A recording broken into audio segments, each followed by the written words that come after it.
कहो पुत्री। गुरुजी, हमारी शादी को 2-3 महीने हुए, हमारे पति ने छोड़ दिया हमको। क्यों? वो चाची के संग उसका संबंध है।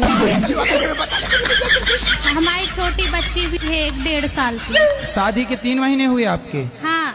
और 1.5 साल की बच्ची हो गई? हाँ, मतलब अब 2 साल होने लगे गुरुजी। तो चाचा नहीं है क्या? नहीं है। कहाँ गए? खत्म हो गए वो। तो चाची और ये सेट हो गए? हाँ। वो लोग साथ में सोते थे दोनों। जब तुम घर में मायके में रहोगी तो वो सोएंगे? हमारे सामने भी सोते थे, बीच में हमारे मिस्टर सोते थे, आजू बाजू हम दोनों।